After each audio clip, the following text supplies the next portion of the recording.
자, 우리가 그 밀린 기능사 캠을 완전히 다시 한번 배운다 생각하고 처음부터 하나씩 해보도록 하겠습니다. 현재 지금 이 문제는 자, 모델링까지가 되어 있는 상태입니다. 다 이렇게 되어 있으시죠?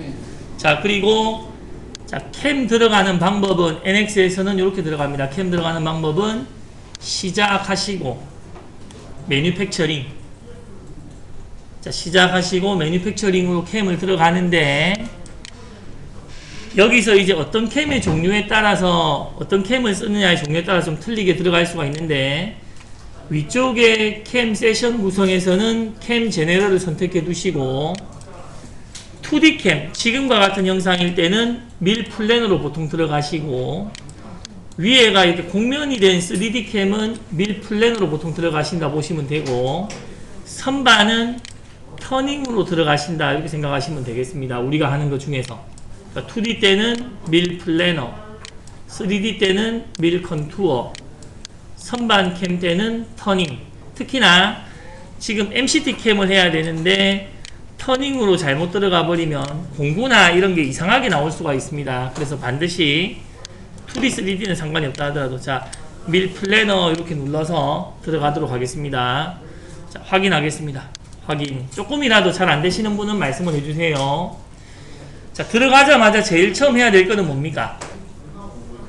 제일 처음 해야 될 거는 원점 안전높이 파트 소재를 설정해야 되는데, 그걸 하는 곳은 자, 여기서 빈 공간에서 우클릭 해가지고 지오메트리 뷰다 이겁니다. 지오메트리 뷰다. 그래서 쌤 저는 지오메트리 뷰 여기 와 있습니다 하시는 분은 원래 이전 분이 거기서 끝내신 것이고, 딴 데 가 있으신 분은 여기서 우클릭 해가지고 지오메트리 뷰로 와야 되겠습니다. 지오메트리 뷰에서 먼저 해야 되는 내용은 자, 원점 안전 높이 파트 소재를 설정해야 되겠습니다. 해보겠습니다. 자, 원점을 설정하는 곳은 여기서 MCS 밀이라고 하는 얘를 더블 클릭 하시거나 또는 우클릭 하셔가지고 편집하시면 되겠고,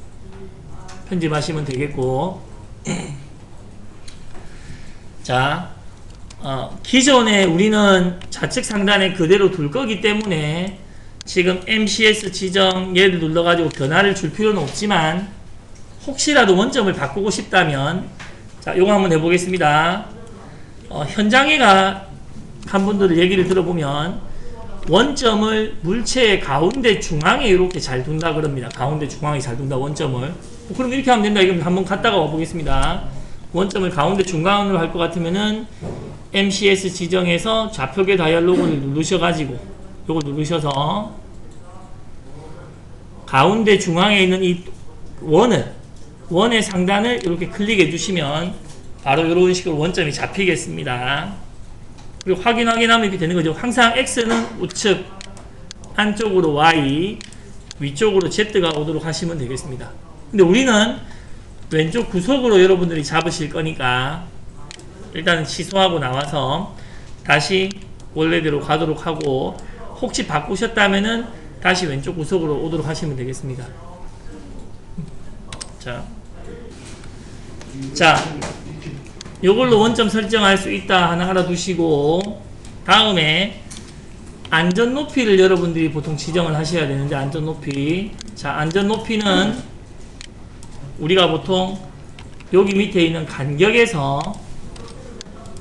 평면 옵션을 써가지고, 평면 옵션, 이 원점 평면을 이렇게 찍으시면 거리 값이 나옵니다. 요 거리에다가 제가 만약에 100을 적게 되면은 안전 높이가 100이 되는 것이고, 50을 적게 되면 안전 높이가 50이 되는 것입니다. 그러면 쌤이 100이나 50을 하면은 뭐가 됩니까 하면, 우리가 흔히 얘기하는 급속으로 움직이는 움직임, G00 있죠, G00. G00을 하려면은 최소 이 높이 위로 와서 움직인다, 이제 이렇게 생각하시면 됩니다. 안전 높이를 만약에 50을 한다 그러시면 G00 급속 움직임을 할 때는 여기까지는 올라와서 한다라고 생각하시면 되고, 좀 이따가 여러분이 코드를 뽑아 보시면 이렇게 안전 높이 설정하시게 되면 공구 교환하고 길이 보정할 때 G43 Z 안전 높이하고 길이 보정 코드가 이렇게 들어가게 됩니다. 안전 높이가 여기서 하게 되고, 빠져나올 때도 마지막에 G00 내지는 G0 해가지고 안전 높이로 후퇴한다 라고 생각하시면 되겠습니다. 안전 높이가 이제 이런 영향을 미치겠습니다. 여러분들 50 한다고 했습니까? 50. 50이든 100이든 그거는 자기가 선택하는 겁니다. 확인하시고, 확인. 다음에는 파트와 소재를 설정하셔야 되는데, 자, 파트는 요 MCS 미를 눌러서 밑에 있는 워크피스에서, 자, 워크피스를 더블 클릭하시고, 자, 파트는 우리가 만들어야 되는 겁니다. 우리가 최종 결과물. 그래서 파트 아이콘을 눌러서 얘를 선택하시면 되겠습니다. 선택하시면 되겠고, 지오메트리가 되는 상태에서 선택하시면 되겠습니다. 확인. 확인. 자, 소재는 이렇게 생각하세요. 소재는 우리가 여러분들이 이 시험을 치러 가시게 되면 소재를 이렇게 줍니다. 75, 75, 25 높이짜리를 줍니다. 75, 75, 25짜리로 SM27을 주는데, 이거를 양쪽과 높이를 맞추는 거는 범용에서 하신다 생각하시면 됩니다. 범용에서. 예, 이 소재는 범용에서 맞춰가지고 MCT를 하실 때는 현재 이 높이가 이제 맞춰져 있다라고 생각을 하고 합니다. 우리는 MCT 작업을 할 때는 이제 맞춰져 있다. 자, 그래서 이제 요 도면을 보면 22 높이짜리로 6면체 된 소재를 우리가 지정한다. 내부가 구멍이 나거나 가공이 안 된 소재. 그래서 이렇게 하겠습니다. 그냥 가공 소재 지정을 눌러서는 자동 블록하고 확인하는 걸로 끝내겠다 이 말입니다. 소재의 크기와 요 폭은 2교시 범용 시간에 맞춘다 생각을 합니다. 형식 그렇게 연습하고 계시죠? 예. 그렇게 다들 연습하고 있습니다. 또는 만약에 높이가 안 맞으면 뭐 다시 이제 MCT 시간을 맞출 수도 있겠지만 보통 높이를 맞춰간다라고 저희는 보고 있습니다. 확인하겠습니다. 자, 그래서 제가 한 바퀴 돌아볼 텐데 확인합니다. 자, 기본 밀링 기능사 캠을 하실 때 캠 들어가기 위해서부터 파트 소재 설정하는 것이 뭔가 약간이라도 이상하다 하시는 분은 말씀을 해주세요. 보겠습니다. 자, 다음은 우리가 이제 공구를 생성해야 되겠죠. 공구를. 이런 시험을 치러 가시면 여러분들이 모델링 하실 때 앞에 이렇게 적어줍니다. 이런 조건은 없습니다. 이런 조건은 없고 앞에 적어주는 거는 자, 1번이 어떤 공구이고 기계 현재, 2번이 어떤 공구이고 3번이 어떤 공구이니까 이대로 캠을 짜세요 라고 보통 지시를 내려줍니다. 우리는 항상 이렇게 하겠습니다. 10파이 엔드밀이 1번, 센터 드릴 앞에가 3.15mm 짜리가 2번, 드릴 8mm 짜리가 3번이라고 가정을 하겠습니다. 근데 선생님 시험 장관이가 이 뒤에 거는 안 적어주던데요. 이거를 맞춰 적는 거, 그래서 가공하는 게 시험이다 이겁니다. 이거는 우리 수업에 나있지 시험 장관 없다 이겁니다. 없다. 근데 일단은 이렇게 기억해 놓으세요. 1000에 100 정도 하면 됩니다. S값을 1000, F값을 100 정도 하면은 무난하게 이제 가공이 될 것 같습니다. 그런데 시험 칠 때 뭐 시간이 남아도 사실은 상관이 없으니까 학생들하고 이제 몇 번 해보니까 요 정도로 하면은 좋겠다라고 저희가 이제 얘기를 하고 있는 겁니다. 한 800에 한 50에서 100 사이로. 좀 느리다 싶을 수도 있겠지만. 자, 그래서 일단은 공구 요 3개를 이렇게 만들어 보겠습니다. 이 3개에 대한 조건은 1, 2, 3번이 뭐다라는 거는 시험장에서 제시해 주니까 가서 보고 만들어야 되는 겁니다. 1, 2, 3번을. 자, 가겠습니다. NX에서는 보통 공구를 만들 때는 여기서 우클릭 해가지고 기계 공구 뷰로 가서 기계 공구 뷰로 가야 내가 만드는 공구가 여기 보입니다. 이렇게. 딴 데서는 보이진 않고 만들어진다 입니다. 자, 공구를 만들기 위해서 위에서 공구 생성을 누르겠습니다. 공구 생성 이렇게 누르시고 공구 생성. 자, 우리가 밀 플래너로 들어왔기 때문에 밀 플래너가 이렇게 나와 있는 겁니다. 밀 컨트롤러 들어오면 밀 컨트롤러 되어 있습니다. 자, 밀 플래너에서 우리는 요거 두 개를 일단 먼저 쓴다고 생각을 하세요. 볼엔드밀은 지금 필요 없지만 밀링 기능사 때는. 자, 첫 번째 것이 엔드밀입니다. 엔드밀. 그래서 이름이 첫 번째 것을 찍으면 밀이라고 되어 있는데, 저는 요 이름에다가 언더라인하고 직경 정도를 적어줍니다. 그냥 저는 밀 언더라인 10 이렇게 적어줍니다. 언더라인을 하는 이유는 빈칸 적으면 안 넘어가기 때문이고, 밖에서 얘 이름을 보더라도 직경을 알고 싶어서 그러는 겁니다. 근데 오해하시면 안 되는 거는, 내가 이름을 밀 10이라고 적어줬다고 해서 10mm 짜리가 되는 거는 아니다 이겁니다. 10mm가 되는 거 아니다. 자, 이렇게 밀 플래너에 첫 번째 엔드밀 아이콘을 찍어서 밀 10이라는 이름으로 확인하고 이렇게 들어가시면, 자, 바닥이 평평한 엔드밀 공구를 만드실 수가 있는데, 반드시 직경에다가 밀링 기능사는 10파이 엔드밀을 쓰니까 10이라고 숫자를 쓰고 엔터키 쳐서 10파이 엔드밀로 공구가 변화되는지를 확인해야 되겠습니다. 확인해야 되겠다. 그리고 꼭 적어주셔야 되는 값은 밑에 번호라는 곳에서 공구 번호 첫 번째 값을 1, 요거는 T01이 됩니다. T01. 두 번째 조정 레지스터 1, 얘는 H01, 길이 보정이 됩니다. 요거 두 개는 필수로 해야 됩니다. 필수. T01, H01. 세 번째 값은 D 값이 되는데, 캠 가공할 때는 보정을 안 쓰기 때문에 사실은 관여는 안 합니다. 그렇지만 습관적으로 이렇게 세 값을 다 적어준다라고 생각을 하시고, 그래서 여러분들 시험장에서 당황하더라도 요 네 개 값을 까먹지 않기 위해서 칸의 위치를 딱 기억을 해두세요. 제일 위에 거 직경 적고 밑에 세 개 적는다. 같은 값으로. 자, 1번 엔드밀 10파이짜리를 만들었습니다. 확인하시고, 확인하겠습니다. 확인하시면 요렇게 밀 10파이짜리 이름으로 만들어지고, 조금 더 펼쳐보시면 공구 번호까지를 이렇게 볼 수가 있습니다. 안에 안 들어가도 공구 번호 확인이 되니까 이렇게 보시면 되고. 자, 이번 센터 드릴을 만들어 보겠는데, 이번 센터 드릴은, 자, 공구 생성을 눌러보면 밀 플래너에서는 안 보인다 이겁니다. 안 보이니까 요거를 눌러서 홀 메이킹이라는 유형으로 들어갑니다. 홀 메이킹으로 가셔가지고, 여러분들이 밑에서 쓰는 거가 가장 유사한 거는 두 번째 거, 요 센터 드릴이라는 그림입니다. 홀 메이킹의 센터 드릴. 이 센터 드릴은 1mm, 2mm 정도만 콕 찍고 오는 거라서 크게 뭐 직경 이런 건 중요하지 않습니다. 그래서 직경은 안 적고 센터 드릴이란 이름 그대로 제가 확인하고 들어가겠습니다. 확인하고 들어가고, 자, 여기 있는 것도 그대로 8mm 그냥 두겠습니다. 이 직경은 이거 직경이니까 그대로 두겠습니다. 앞에 TV 3.15이고 그냥 기본값 씁니다.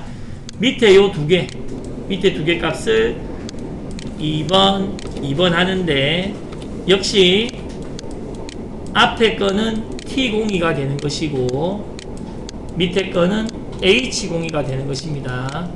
선생님 세 번째 거 D 값을 외웠습니까 하면은 얘는 측면으로 움직이는 공구가 아니기 때문에 D 값은 없는 겁니다. D 값은. 드릴 종류들은 공구 번호와 조정 레지스터까지 있다라고 생각하시면 되겠습니다.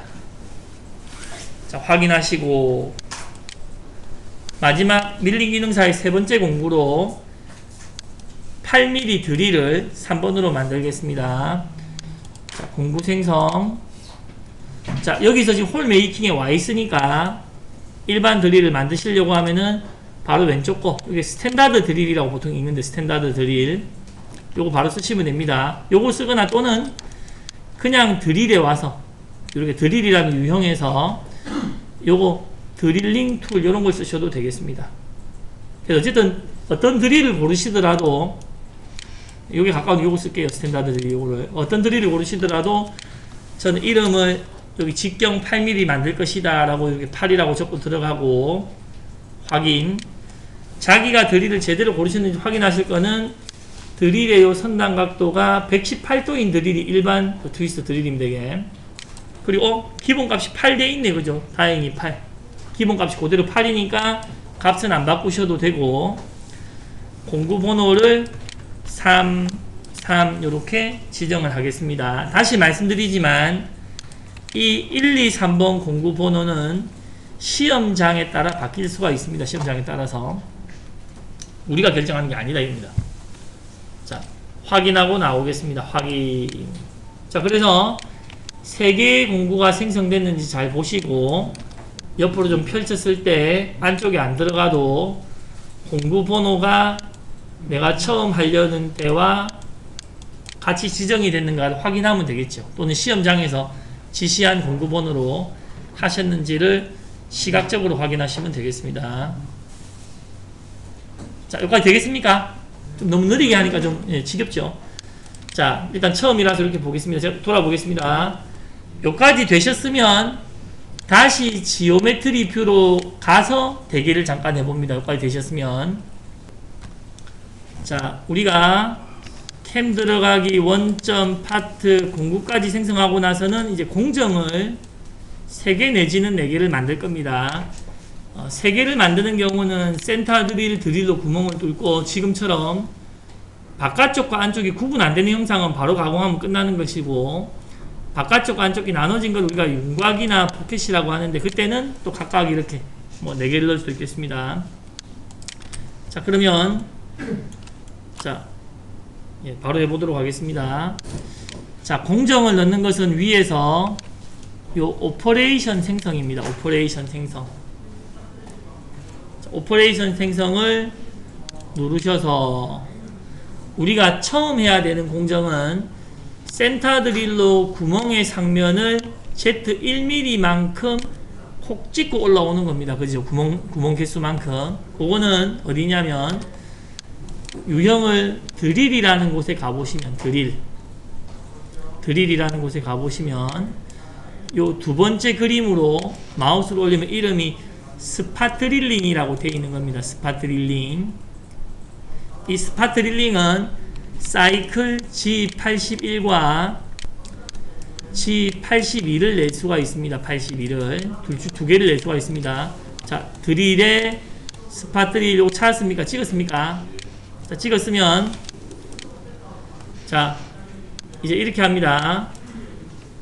첫 번째 요 프로그램은 프로그램이라고 하시고 자, 보세요. 첫 번째 프로그램을 프로그램이라 하는 거의 의미는 뭐냐면 우리 요 탭 중에서 프로그램 순서뷰라는 탭이 있는데 요 프로그램이라는 폴더 밑으로 지금부터 넣겠다 이 말입니다. 프로그램은 프로그램이 그 말입니다.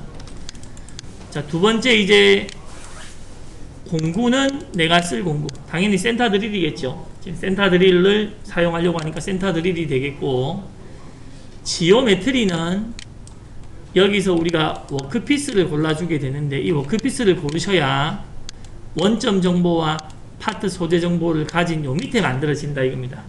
이 워크피스를 안 누르시면 소재 정보를 읽지 못하기 때문에 제대로 가공이 안 될 수가 있습니다. 여기다 만들겠다, 밑으로 만들겠다는 게 지오메트리 워크피스입니다. 그리고 방법은 뭐 크게 상관없는데 이게 드릴이니까 드릴 메소드 이렇게 놓겠습니다. 드릴 방법. 자, 그래서 유형 드릴, 스팟 드릴링, 프로그램 센터 드릴, 워크피스, 드릴 메소드 이렇게 놓고 자, 확인하겠습니다.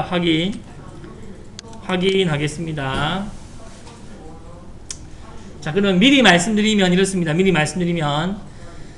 자, 구멍이 어디인가를 선택을 해 주셔야 되고 상면이 어디인가를 지정해 주셔야 되고 여기를 눌러 가지고 Z 몇 mm까지를 가공하는가를 선택하셔야 되고 G81이 되도록 요거를 같이 선택하시고 최소 간격에는 R 값입니다.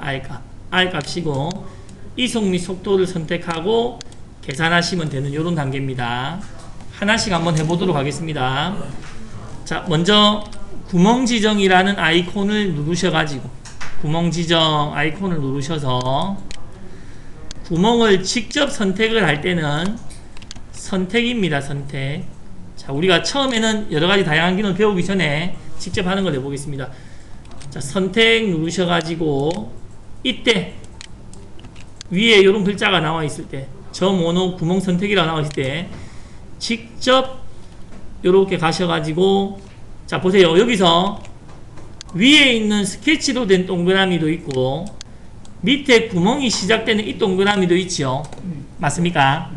이때 위에 걸 누르느냐 밑에 걸 누르느냐에 따라서 그 다음 동작이 달라질 수가 있습니다. 제가 먼저 위에 있는 요 스케치 동그라미를 누르겠습니다. 위에 걸 눌렀습니다. 위에 거. 자, 그리고 또 구멍 뚫을 때가 있습니까? 없지요? 그럼 확인하고 나옵니다. 자, 위에 있는 스케치를 선택하고 확인하고 나오셔서 또 확인하고 또 나옵니다. 요 그림까지 나옵니다. 확인하셔서 요 그림까지 나오셨습니까? 예. 대한씨 나왔습니까? 예. 자, 그랬을 때 요 윗면 공면 지정이라는 아이콘이 있는데 자 보세요. 실제로 내가 선택해준 구멍의 최상단이 여기다 소재가 여기까지 있는 게 확실하다 그러면은 요거는 지정 안 하셔도 됩니다. 지정 안 하셔도 된다.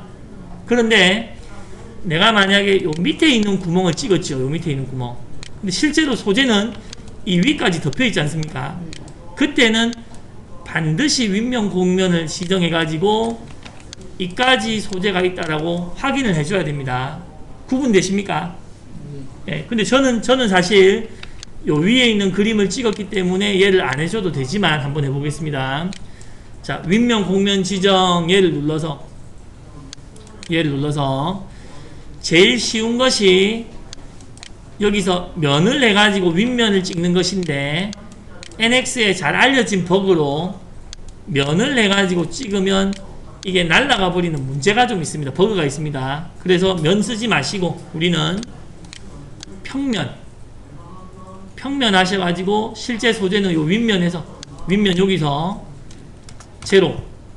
그래서 만약에 내가 이 밑에 구멍을 선택했다 하더라도 소재는 요 위에까지 있다라고 평면으로 거리 제로 해가지고 확인해서 인식을 시켜줘야 된다 이 말입니다. 그러니까 여러분들이 칠 수 있는 가장 큰 시험용 사고 중에서 하나가 구멍 선택을 밑에 걸 찍고 윗면 공면을 안 지정해줬다 이러면 센터들이 내려가서 여기 박아갖고 부사지고 끝난다 이겁니다. 끝난다.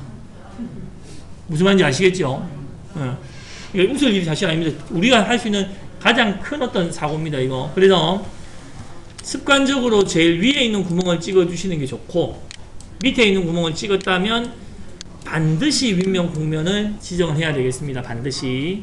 자, 다음 밑에 이제 요 사이클 옆에 있는 요 스패너 버튼을 눌러가지고 작업을 할 텐데 요 바로 밑에 있는 값이 R 값 설정하는 겁니다. R 값. R 값이라고 하는 거는 구멍이 여러 개 뚫릴 때 하나 뚫고 얼마나 올라가서 다음 구멍으로 갈 것인가 하는 게 R 값인데 지금 3으로 되어 있습니다. 3. 뭐 이거는 하나밖에 없어서 안 바꿔도 되겠지만 여러분들은 주로 5로 한댔습니까? 5. 네, 그럼 요거 5로 하시면은 좀 이따 코드가 R5로 나오겠습니다. 자, 그리고 자, 요 사이클에서 여러분들이 스패너 버튼을 누르셔가지고 자, 확인하고 들어갑니다. 일단 확인하고 들어가서 자, 가장 위에 있는 깊이 뎁스 해가지고 팁 있죠. 팁. 이거는 센터 드릴의 요 앞꼭지가 얼마나 들어갈 건가를 지정해 주는 것인데 뎁스 팁을 눌러서 공구 팁 깊이로 자, 공구 팁 깊이로 1 여기다 1을 적어주면 좀 이따 코드가 Z-1이 나옵니다. Z-1 1을 적어주면은 Z-1이 나옵니다. 확인하겠습니다. 확인 1 자, 그리고 제가 한번 돌아볼게요. 자, 그리고 제가 설명을 잠깐만 해드리면 구분해 보겠습니다. 자, 윤기씨 여기까지 안 왔습니까? 안 왔습니다. 제가 잠깐 취소하고 다시 해볼게요. 보세요. 그러니까 밖에서 요 사이클 유형의 사이클 오른쪽에 있는 요 스패너 버튼을 누르셔가지고 요걸 누르셔가지고 일단 확인하고 들어갑니다. 안쪽으로 확인하고 들어가서 여기 제일 위에 것이 공구를 얼마나 넣을 것인가를 설정하는 곳인데, 자, 요거 확인해 볼게요. 공구 팁 깊이는 공구의 앞에 뾰족한 부분이 얼마나 들어갈 것인가 하는 것이고, 공구 숄더 깊이는 드릴의 이 부분이 얼마나 들어갈 건가를 지정하는 곳이고, 숄더 깊이는 바닥 공면으로는 좀 이따 바닥을 지정했을 때, 바닥을 우리가 만약에 이 밑에 놈을 지정한다면 바닥에 딱 닿도록 가공한다는 의미이고, 바닥 공면을 통해는 바닥을 뚫고 나온다는 의미입니다. 뚫고 나온다는 의미다. 그러니까 팁 깊이는 앞에 뾰족한 부분이 얼마 들어간다, 숄더 깊이는 드릴의 요 부분이 얼마나 들어간다, 이렇게 구분하시면 되겠습니다. 그래서 우리는 이게 센터 드릴이니까 공구 팁 깊이 1 해주시면 되겠습니다. 좀 이따 코드로 보겠습니다. 확인. 자, 그리고 중요한 것 중에 하나가 이 화면에서 드웰이 켜짐되어 있으면 G82가 나옵니다. G82가. 우리는 G81을 쓸 건데, 여기 공구 팁 깊이가 있는 화면에서 드웰을 눌러서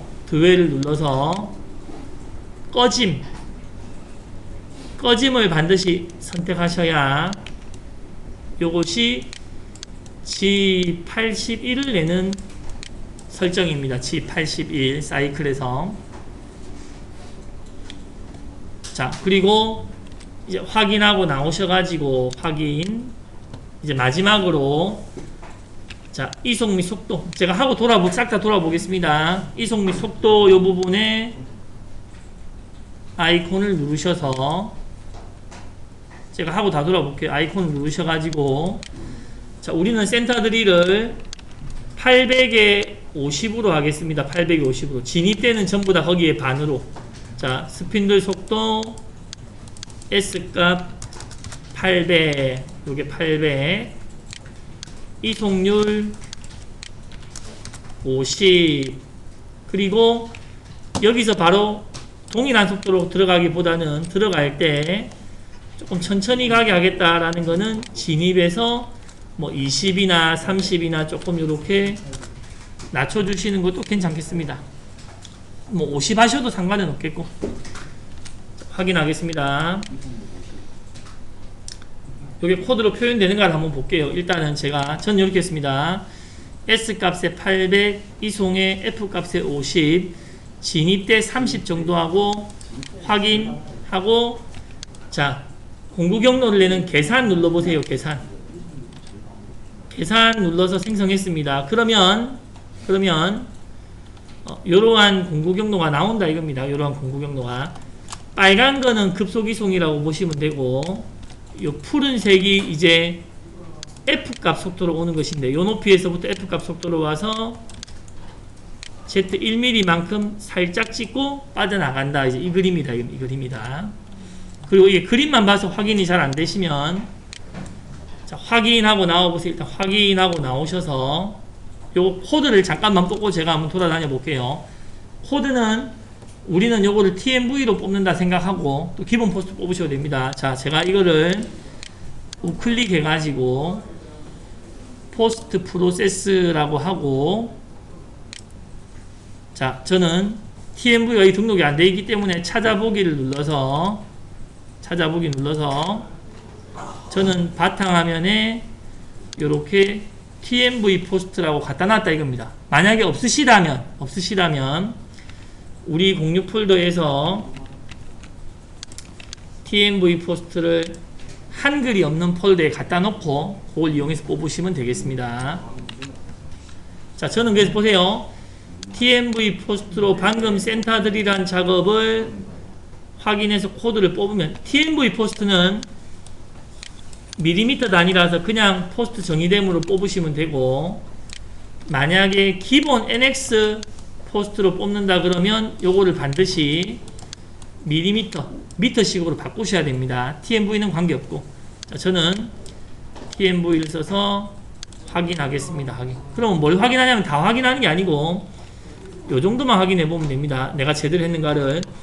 G81 XY 구멍의 위치, Z 깊이, RF 우리가 생각한 것도 나왔습니다. 그리고 이 사이클일 때는 우리가 진입대 30N 값은 적용이 안 된다라는 걸 알 수가 있습니다.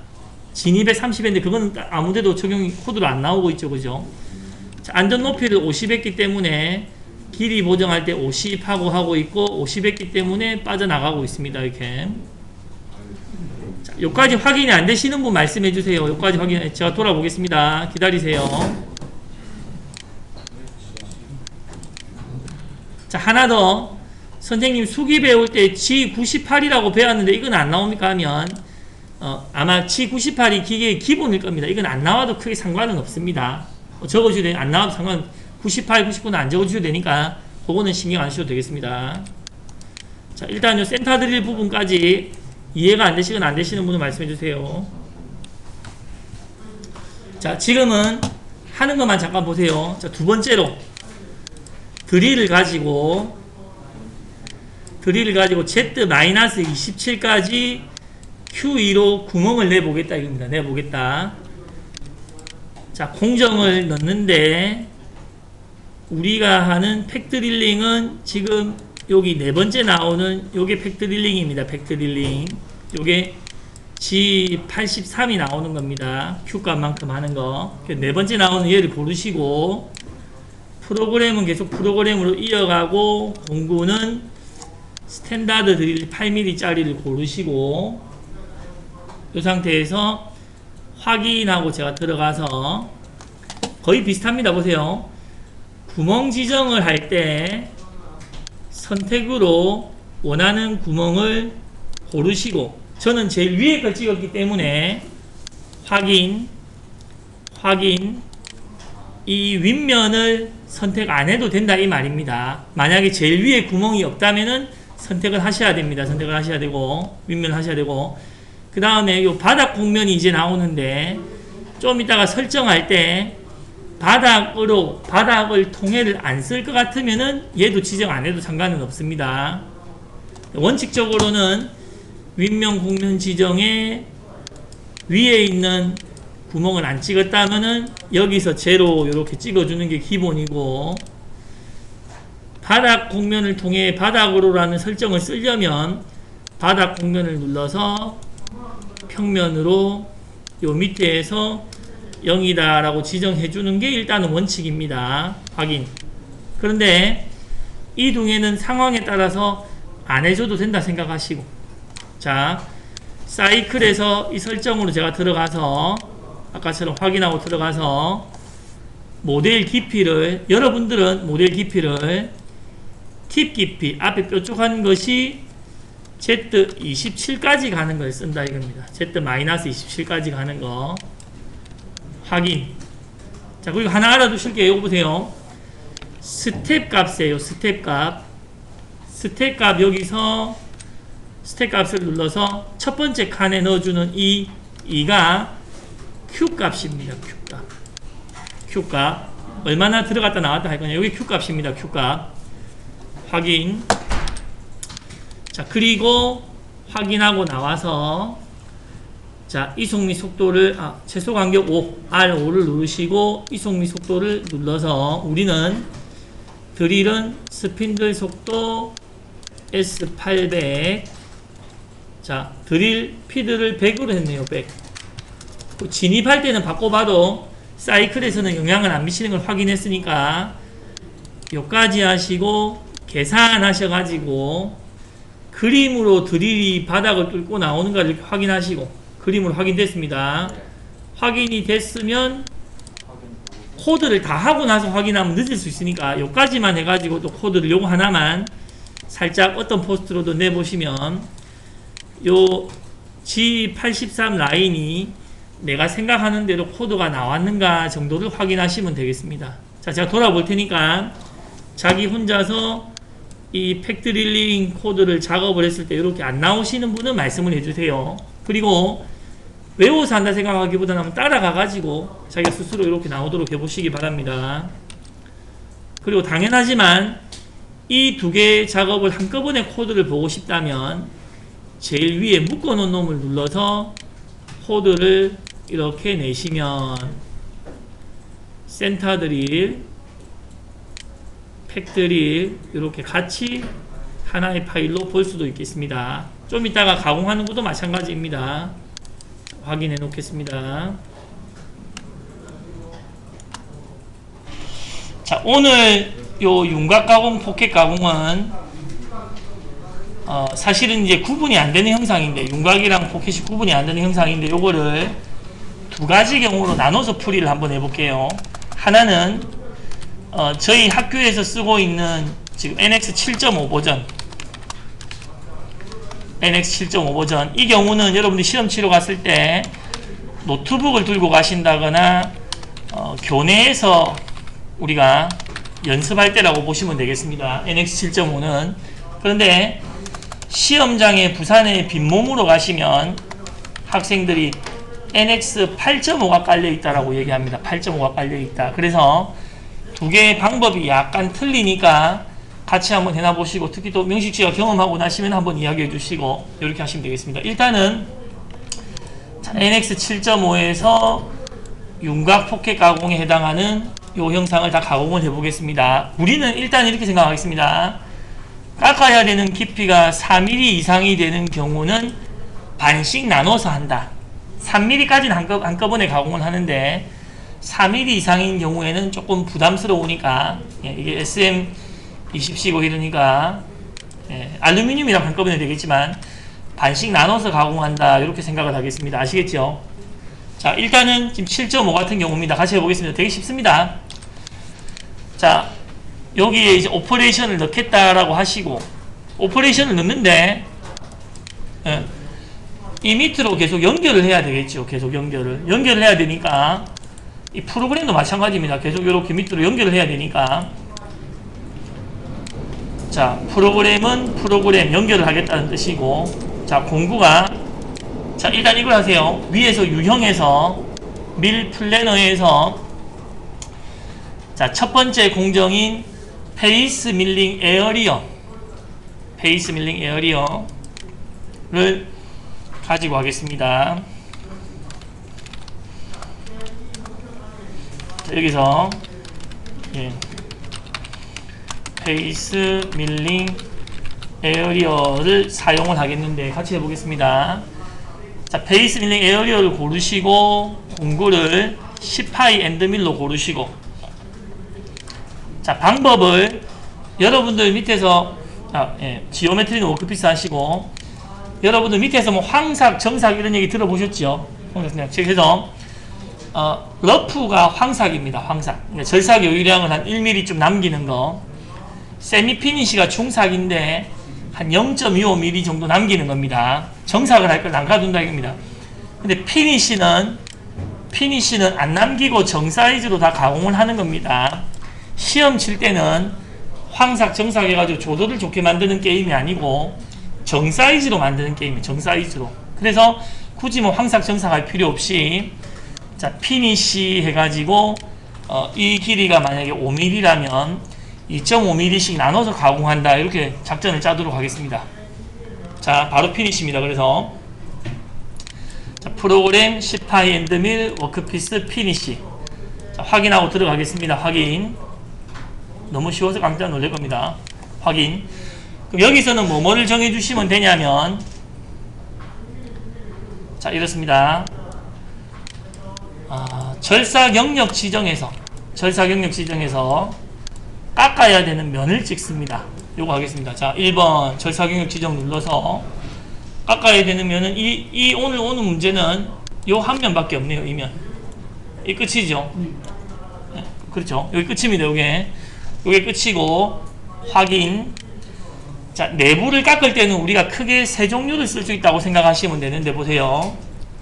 여기 절삭 패턴에 나오는 지그나 지그재그는 상면을 칠 때 주로 쓰는 겁니다. 지그는 갔다가 올라왔다가 갔다가 이게 지그고, 지그나 지그재그는 위에 면 칠 때 보통 쓰는 것이고, 내부를 이렇게 할 때는, 자, 한번 해봅시다. 일단 파트 따르기라고 한번 해보세요. 파트 따르기. 자, 절삭 영역 지정했고, 요 안으로 파트 따르기라고 먼저 했고, 파트 따르기 했습니까? 자, 그 다음에 스텝 오버는 이겁니다. 10파이짜리 공구가 한번 지나갔다가 스텝 오버가 5라면 5만큼 걸치도록 다시 한번 지나간다는 뜻입니다. 만약에 지금 75%라면 7.5mm 정도를 띄워서 한 번 더 지나간다 이런 뜻입니다. 그래서 스텝 오버는 우리는 이렇게 합시다. 기본 75% 해두면 될 것 같습니다. 일단은 그 공구 간격은 10파이짜리가 갔다가 한 25%씩 이렇게 걸치면서 지나가도 상관이 없을 것 같고, 조금 더 촘촘하게 하고 싶으면 이거를 뭐 5mm 해도 되고 뭐 그렇습니다. 일단은 지금 75% 기본값 놔뒀고, 그 다음에 보세요. 가공 소재 거리는 이거 뭐냐면 실제로 깎는 양인데 지금 전체가 얼마입니까? 5mm죠. 5mm. 오늘 거 맞습니다. 5mm. 그럼 여기다가 5를 적어야 사실 맞다 이겁니다. 5를 적어야 맞다. 깎아야 되는 게 5다. 그런데 절삭당 깊이가 0이면 계산 한번 눌러볼게요. 계산하면 그 깊이를 무조건 한 번에 깎는 겁니다. 한 번에. 지금 보세요. 바닥에 5mm 요 부분에, 자, 다시, 자, 바닥에 요 5mm 부분에 한 번에 이렇게 들어가서 깎고 있습니다. 근데 우리는 어떻게 하기로 했습니까? 우리는 4mm 이상이면 나눠서 깎기로 했죠. 나눠서. 그러면은 요 보세요. 가공 소재는 5mm인데 나는 2.5mm씩 깎겠다. 이렇게 하면 두 번에 나눠서 이렇게 깎게 될 거다. 두 번에 나눠서 깎게 될 것이다.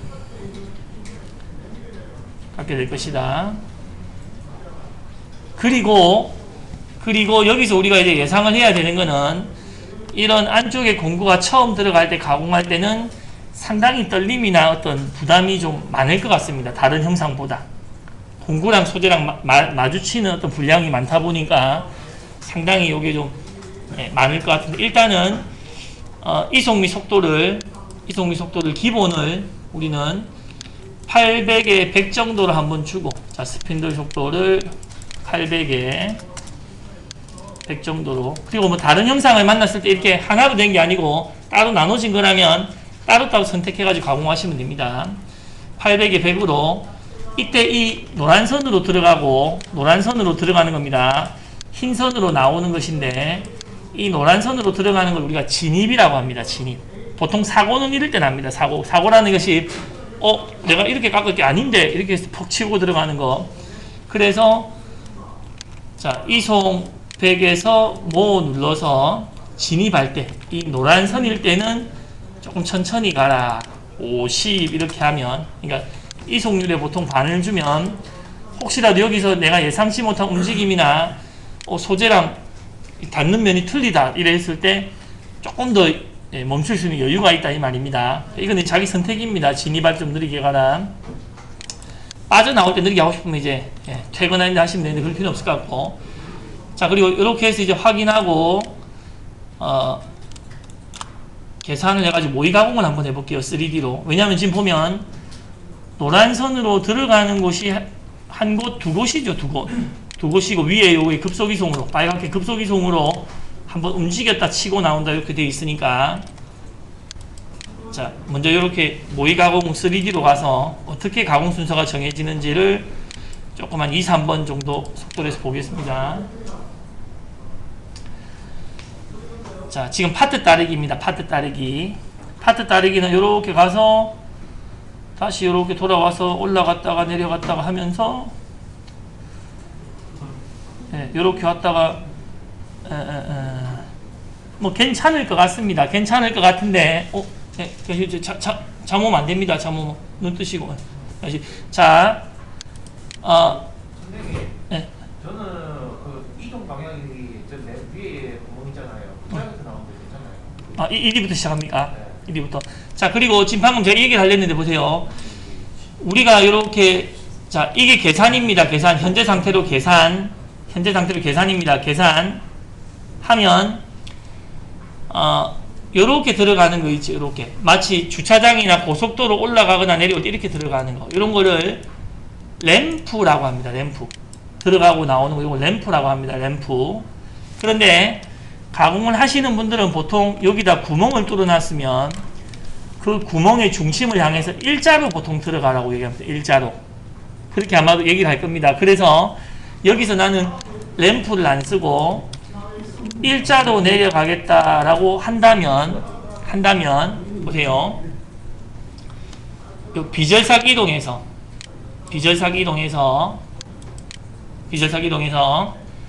이게 왜 이렇게 내려가냐면 비절삭 이동은 가공을 하지 않고 움직이는 구간을 얘기합니다. 그것도 같이 한번 볼게요. 비절삭 이동에서 여기에 진입에 닫힌 영역이 형상이 램프 되어 있기 때문에 여기 안으로 들어갈 때 삐딱하게 들어가는 것이고, 열린 영역은 선형이 되어 있기 때문에 이쪽 열린 영역 이렇게 선을 그냥 이제 이렇게 타고 들어간다고 이제 보면 되겠습니다. 그래서 위에서 일단은 내가 이렇게 움직이는 거를 직선으로 내려오게 하고 싶다라고 하면, 여러분도 다 이 움직임 생겼습니까? 직선으로 내려오게 하고 싶다라고 하면 여기서 보세요. 형상이 램프를 플런지는 직선으로 내려온다는 것이고, 그 다음에 이제 나선은 뱅글뱅글 돌면서 내려온다는 것입니다. 이때 플런지나 램프나 이런 데서 보면 높이가 있죠. 높이 맞습니까? 높이가 요 노란 선이 진입이 시작되는 이 높이입니다. 지금 이렇게 보세요. 측면에서 이렇게 봤을 때 여기서부터 여기까지가 비절삭 이동이나 이런 데서 보면 요게 이제 3mm일 때는, 안쪽에서 잠깐 봤을 때 요게 3mm일 때는 요것이 3mm라는 뜻이고, 제가 플런지로 만약에 10mm 이렇게 볼게요. 10mm 이렇게 하게 되면 확인하고 나가서 계산을 해보겠습니다. 계산하면 이 노란선이 직선으로 내려오면서 이 노란선의 길이가 여기서부터 10mm다 이 말입니다. 10mm다. 그런데 지금 보세요.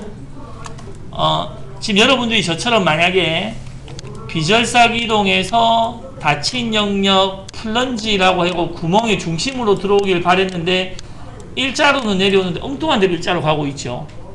맞습니까? 이렇게 되고 있습니까 혹시? 응? 이렇게 안 되고 있습니까? 똑같이 되고 똑같이 되고 있습니까? 예. 똑같이, 예. 혹시 안 되면 또 얘기하시고, 여기서 우리는 이게 내려갈 때 구멍의 중심으로 일단 내려가는 게 좋다 이겁니다. 예. 구멍의 중심으로 일자로 내려가라는 거는 이렇게 합니다. 보세요. 비절삭 이동에, 그리고 이 영상이 약간 특수해서 다른 영상 때 다시 배우겠습니다. 비절삭 이동에 가서 구멍의 중심으로 내려가라는 거는 시작 드릴점, 사전 드릴점. 그러니까 내가 비절삭 이동의 시작 드릴점에 사전 드릴점에 해가지고 나는 여기다가 구멍을 뚫어놨다라고 점 선택해가지고 이 동그라미를 찍어준다. 이 동그라미를 이렇게 찍어준다. 이 동그라미를 찍어준다. 그러면 공구가 나중에 위에서 밑으로 내려갈 때 이 동그라미의 중심으로 내려가게 된다. 이렇게 보시면 됩니다. 동그라미의 중심으로. 그래서 필요한 경우에 구멍 난 곳의 중심으로 내려가게 하는 방법 아시겠죠? 그리고 약간 다시 한번 모의가공을 해보겠습니다. 문제가 되는 곳이 있나? 자, 다시 이게 지금 이렇게 좀 길어져 버렸는데, 이게 이렇게 길어져 버렸는데 사전 드릴점을 쓰면 여기로 먼저 들어갑니다. 사전 드릴점을 쓰면은 구멍으로 먼저 들어갑니다. 그래서 일단은 이건 제 예상 같아서 한번 보게 되면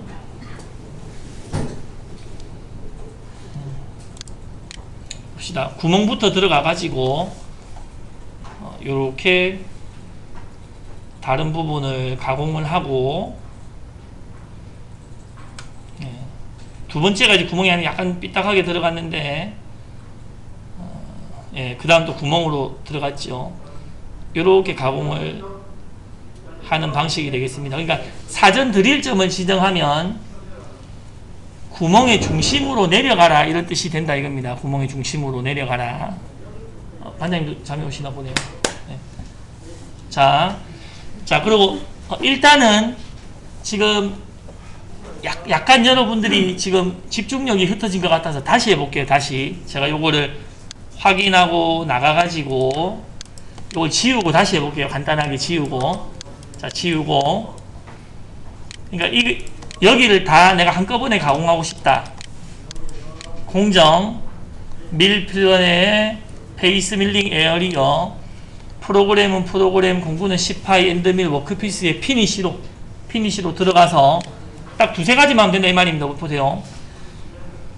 절사 경력을 여기 전체 끝입니다. 절사 경력 끝. 확인. 그 다음에 밑에 보시면 가공 방법을 가장 일반적인 게 파트 따르기. 좀 전에 지금처럼 하는 거 파트 따르기. 다른 것도 나중에 비교해 보겠습니다. 자, 75% 공구 간격을 두면서 이렇게 움직이고, 요게 7.5mm 정도 된다 이 말입니다. 공구 간격이 75%가 또는 7.5라고 나중에 이렇게 되고 일정하게 7.5하면 7.5mm가 될 것이고, 이게 지금 똑같은 거죠. 공구의 평평한 곳에 75%. 가공 소재가 5mm를 가공할 건데 2.5mm씩 가공해라. 도는 속도가 RPM 분당 1000번 도는데 이 송은 우리 100 정도였습니까? 100이고 들어갈 때 50에라 여기까지였죠. 이렇게 해서 계산을 하시면 이런 경로가 나왔습니다. 이런 경로가 일단은 밖에서 해가지고 아까 보셨지만 이렇게 들어가서 이렇게 하는 경로 모의 가공 해볼게요. 명치씨 죄송한데 히터 잠깐만 꺼주실래요? 눈을 감으시려는 분이 좀 많아가지고. 잠깐만요. 그래서 혹시 지금 이렇게 경로가 안 나오시는 분 한번 말씀을 먼저 해봐 주세요. 제가 밖에 가볼게요. 잠깐만요. 경로가 파트 따르기로 해가지고 한번 2.5mm 안쪽에서부터 이렇게 다시 이 정도면 괜찮을 것 같습니다. 일단은 여기까지. 그리고 만약에 구멍 뚫어 놓은 중간으로 직선으로 내려가고 싶으면 아까 사전 드릴점을 지정해 주시면 된다 이겁니다. 구멍 뚫어 놓은 게 중간으로 들어가시면 이게 밖에서 들어가는 게 나을까요? 구멍의 중간으로 들어가는 게 나을까요? 가공 좀 해보시면 어떻습니까? 우성 씨는 혹시 어떻게 나을 것 같습니까?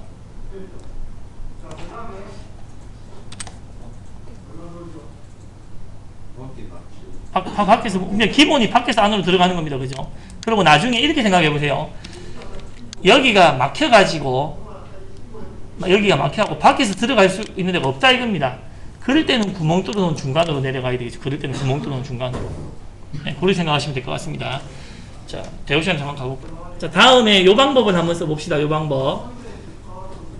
지금 방금 여러분들이 하셨던 파트 따르기는 진입과 진출이나 이런 부분이 여러 곳에 발생할 수 있는 건데, 그 다음에 외곽 따르기라는 걸 제가 한번 선택해 보면, 다른 거 똑같고 방법 자체가 외곽 따르기입니다. 자, 외곽 따르기라는 거는 파트 따르기와 뭐가 틀리냐면, 계산해 볼게요. 외곽 따르기 계산. 똑같이 해가지고 외곽 따르기를 하면 보세요. 한 층마다 딱 한 군데 진입이 생깁니다. 여기에 생겼죠. 여기에 진입이.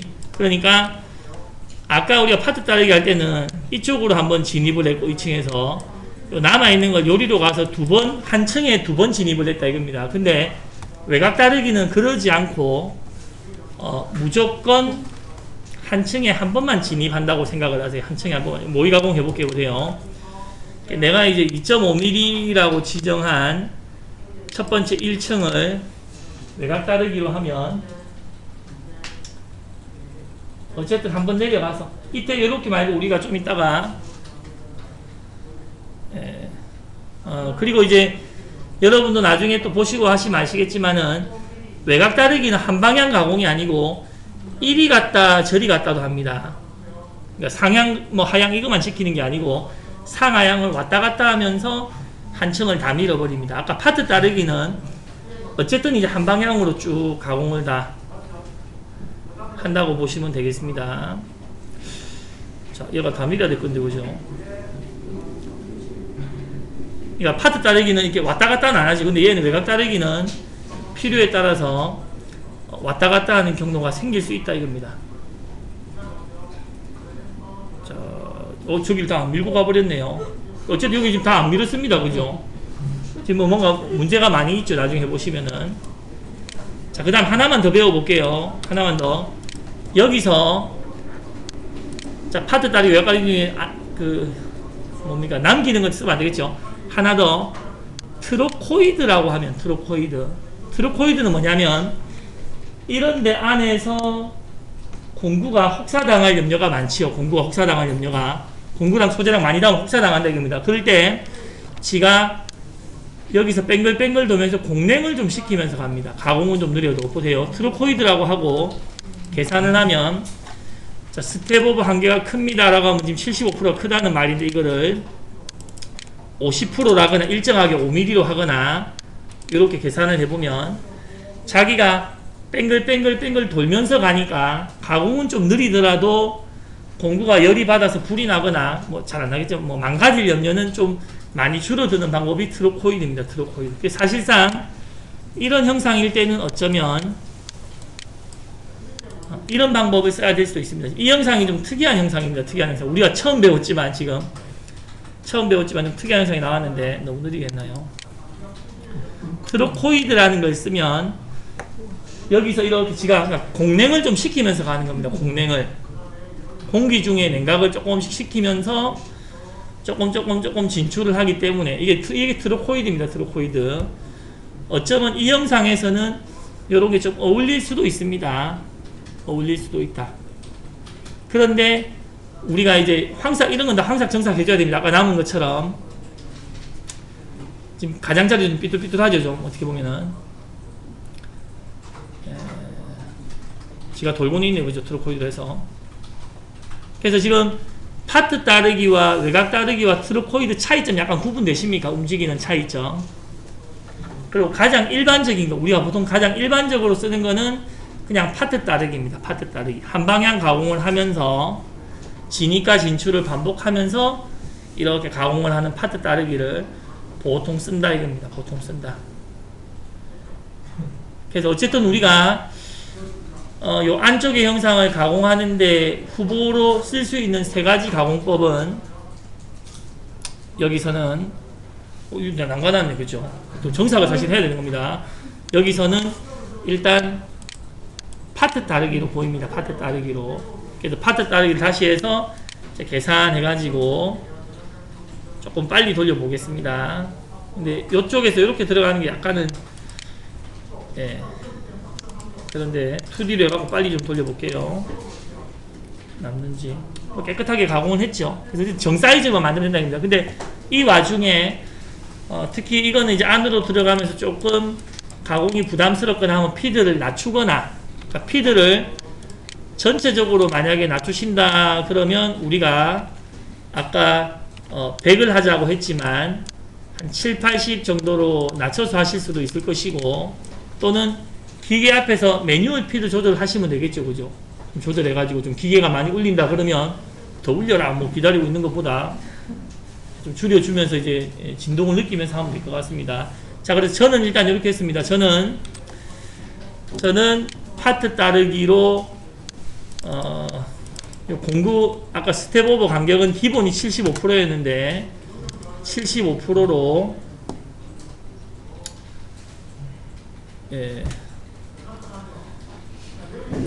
이런 식으로 기본 값으로 가공을 했습니다.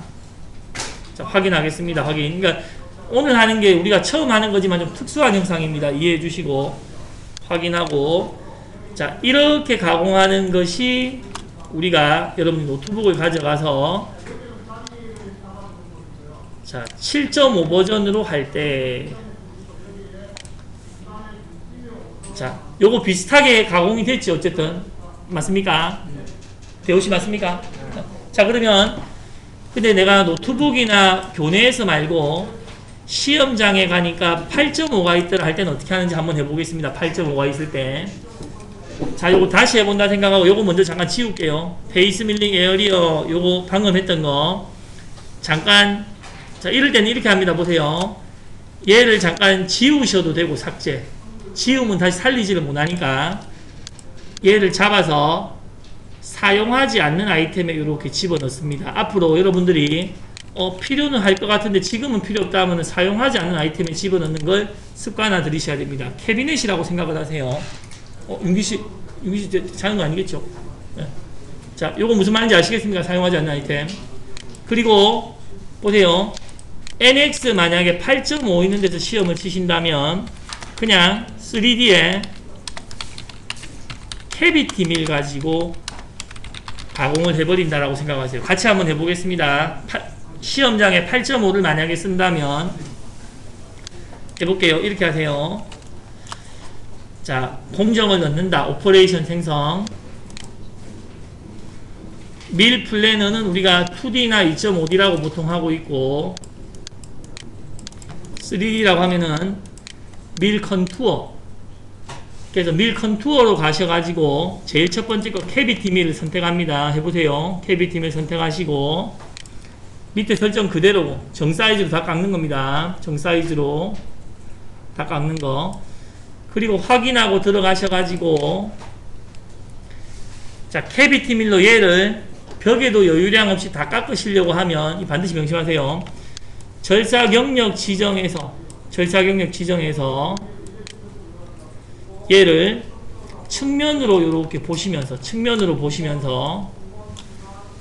선택을 이렇게 해가지고 안쪽에 벽면까지도 다 선택을 해줘야 됩니다. 벽면까지도. 벽면. 사실상 이 윗면은 가공을 안 해도 되니까 윗면은 이렇게 제외시켜 놔도 되겠습니다. 그래서 제가 선택을 할 때 하라고 하는 거는 안쪽에 아까는 2D에서 어떻게 했습니까? 바닥면만 선택했죠. 바닥면만. 그래서 좀 이따 해보겠지만 바닥면만 하지 마시고 안쪽에 벽면까지 선택해야 됩니다. 벽면까지. 그리고 나서 확인하고 아까랑 똑같이 가공 방법이 약간 틀려졌습니다. 아까랑 똑같이 파트 따르기로 기본이 스텝 오브 50대 있네요. 50에 놔도 될 거는 같습니다. 그리고 일정하게 5mm니까 2.5mm씩 깎아라 라고 하고, 왜냐하면 아까 했던 이 방법은 8.5에서는 그냥 없다고 봐야 되겠습니다. 없음 변경됐습니다. 아까 썼던 방법이 8.5였기 때문에 8.5에서는 이 캐비티로 안을 선택하고 파트 따르기 50%로 2.5mm씩 이속 및 속도를 아까 1000에 800에 100 정도 했습니까? 800에 100 정도 하면서 좀 천천히 진입할 때 한 50 정도로 해가지고 계산해 보겠습니다. 계산해서 약간 다르지만은 이제 가공이 되도록 만든다 보시면 되겠습니다. 자, 해보겠습니다. 캐비티 밀로 그냥 기본값으로 파트 따르기로, 자, 소재가 안 보이는데 다시 확인해서, 자, 2D 가공했기 때문에 들어가서 지금 아마 이게 가공이 된 것처럼 보이는 거는 얘 때문일 수 있습니다. 아까 제가 남겨놓은 얘 있죠. 페이스 밀링 에어리어. 얘가 프로그램 순서 뷰에 가면은 얘 위에 있기 때문에 그럴 수가 있습니다. 여기서도 위로 옮겨 버릴게요. 프로그램 순서 뷰라는 곳에서. 그래서 다시 캐비티 밀을 제가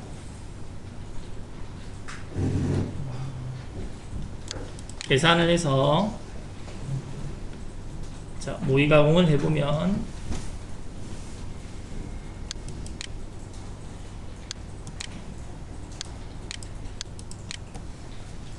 봅시다. 네, 소재가 들어와 있지요. 조금 빨리 이렇게 가서 어쨌든 지금 보면은 정 사이즈로 다 깎았지요. 깎았는데 비교해보기 위해서 이렇게 해볼게요. 이 캐비티 밀로 가공할 때 선택을 모두 재선택하겠다 해가지고 제가 아까처럼 바닥만 이렇게 찍어볼게요. 바닥만. 캐비티 밀로 할 때 바닥만 찍어서 계산을 해가지고 가공을 하면 벽면의 여유량 똑같은 것 같은데, 똑같으면 상관없습니다. 똑같은 것 같은데 이렇게 가공을 했을 때 시험 치러 가가지고 좀 당황하시는 분들이 좀 있었던 것 같습니다.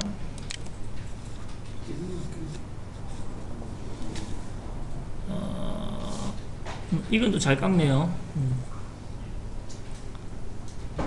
자, 오늘 거는 별 서로 이상이 없습니다. 근데 벽면을 선택 안 했을 때는 벽면에 남고 넣는 경우가 좀 있더라고요. 남고 넣는 경우가. 오늘 거는 지금 별 상관이 없는 것 같습니다. 그러니까 지금 방금 했던 형상은 캐비티 밀로 했을 때 바닥면만 선택하나 옆에 벽면까지 다 선택하나 지금 똑같은 결과지요. 뭘로 해도 상관이 없습니다. 자, 확인. 자, 구분을 해보시면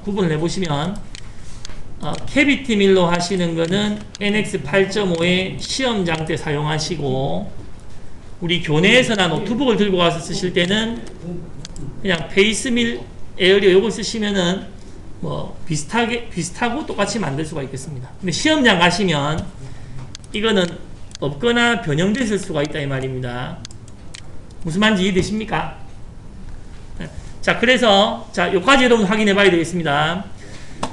자, 우리는 지금 교내에서니까 저는 캐비티 밀이나 뭐 이걸로 하도록 하겠습니다. 일단 그래서 코드를 전체를 하나의 코드로 뽑으시고 TMV 내지는 REV3 이렇게 전체 코드를 하나로 이렇게 뽑으셔가지고 여러분들이 하셔야 되는 거는, 자, 위에 있는 이만큼은 지우고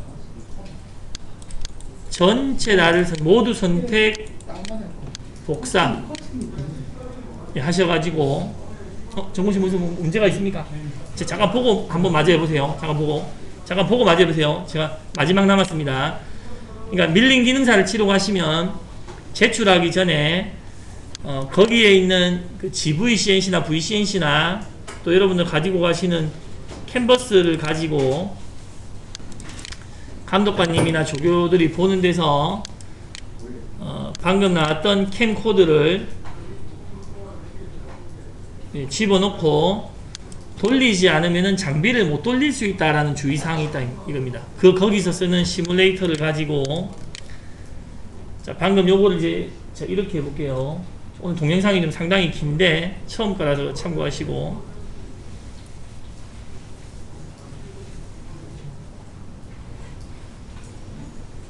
자, 동영상이 좀 길어서 죄송합니다. 처음이라서 그렇습니다. 자, 그래서 저는 이렇게 하겠습니다. 보세요. 설정, 메인 설정 해가지고 컨트롤러 놔두고 기계 놔두고 공작물에서 오늘 어디가 69였죠? 오늘 옆으로가 69, 이쪽이 70이었죠. 그리고 높이가 20이고 이렇게 하고, 공구 설정에서 1번이 10파이 엔드밀, 2번이 센터 드릴, 3번이 8mm 드릴인데, 자, 이때 조심해야 될 것이, 저는 좀 캔버스 잘 못 씁니다. 저는 그냥 어깨너머로 배운 건데, 위에 있는 요 값들이 똑같아 버려야 길이 보정을 여러분들이 신경 안 쓰는, 길이 보정은 어차피 기계에서 하니까. 그래서 굵기 10, 30, 50, 뭐 20, 18, 10 이렇습니다. 여기도 굵기가 요게 8이었고 그냥 8, 이거 8 해버리고, 아까 요게 지금 보시면 요거랑 길이가 틀리죠. 30, 50, 20, 60 이래 되면 길이 보정 문제가 생길 수 있으니까 그냥 똑같이 요거 30, 요거 50 해놔버리고, 이게 무슨 폭입니까? 이 값들은 아예 지워버리셔도 되고, 하려면 똑같이 남가버리겠습니다. 18, 20, 10 이렇게. 세 번째 거도 마찬가지로 요거 드릴은 8이고, 드릴이 원래 길긴 하지만은 여기서는 30, 50. 자, 길이 똑같이 하는 이유 아시겠습니까? 길이 똑같이 안 하면 그 길이 보정 문제가 생긴다 이겁니다. 시뮬레이터. 그래서 이것도 그냥 18, 20, 10 똑같이 세 개 다 똑같이 해서 다른 거를 그냥 두고 나와서 코드를 붙여놓고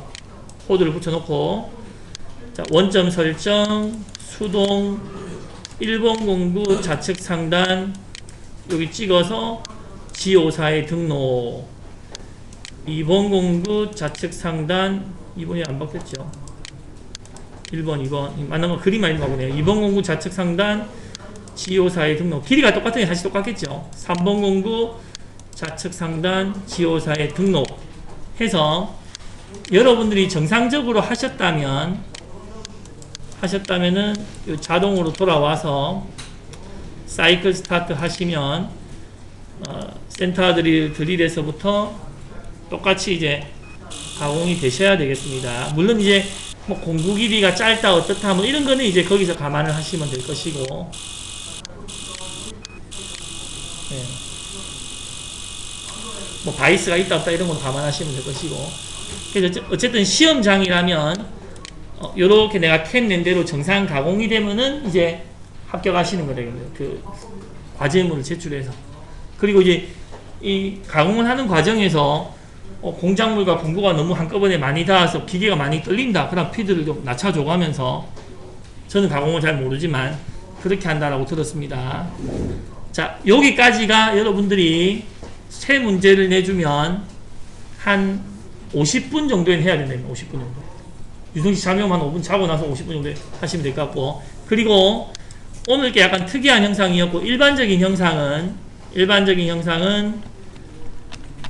아까 도면에서 보듯이 바깥쪽이 있고 안쪽이 있는데 가공 영역에서 바깥과 안을 찍어 가지고 같이 가공하시면 되고 바깥에서 안으로 들어갈 때는 반드시 구멍의 중심을 향해서 직선으로 내려가도록 설정을 해주시면 되겠다 이겁니다. 일단 이제 설명을 한번 다 드린 겁니다. 그래서 하나를 더 두면 다시 할 건데 일단은 요까지를 여러분들이 한번 해보려고 한번 해보세요. 자, 일단 요번 시간은 계속 돌겠습니다. 요번 시간은 자, 여기까지가 우리가 오늘 첫 번째 보는 밀링 기능사 캠입니다. 여기까지가